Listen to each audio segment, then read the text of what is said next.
एक और खबर किसानों से जुड़ी हुई। और इस साल केंद्र सरकार ने दालों के बफर स्टॉक के लिए किसानों से दलहन खरीदने का जो कार्यक्रम शुरू किया था, उसके मुताबिक अब तक देश भर से दलहन की रिकॉर्ड खरीदारी हो चुकी है। सरकारी एजेंसियां आने वाले दिनों में भी किसानों से दलहन खरीद इसी तरह से जारी रखेंगी।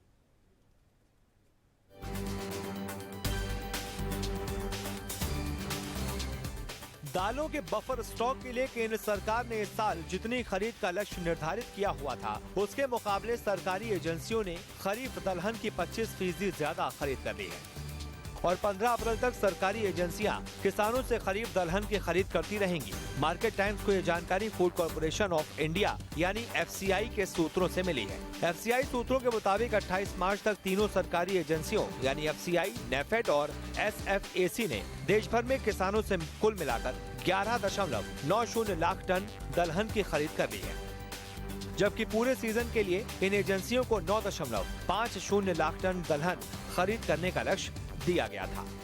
किसानों से दलहन खरीद के लिए तीनों एजेंसियों ने देश भर में कुल 1191 मंडियों में अपनी खरीद कार्यक्रम शुरू किया हुआ है। तीनों एजेंसियों में दलहन की सबसे ज्यादा खरीद नेफेड ने की है। नेफेड ने 28 मार्च तक कुल मिलाकर अब तक 8.47 लाख टन दलहन की खरीद की है, जिसमें सबसे ज्यादा 6.60 लाख टन तुअर, 1.29 लाख टन मूंग और 59,393 टन उड़द शामिल है।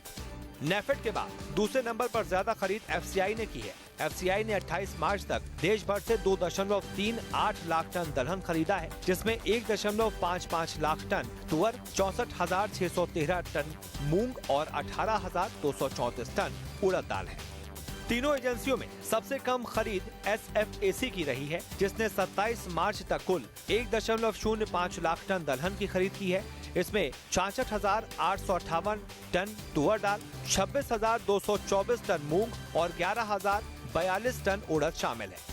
खरीफ दलहन की खरीद 15 अप्रैल को बंद हो रही है और उसके बाद तीनों सरकारी एजेंसियां किसानों से रबी दलहन यानी चना और मसूर की खरीद शुरू करेंगी।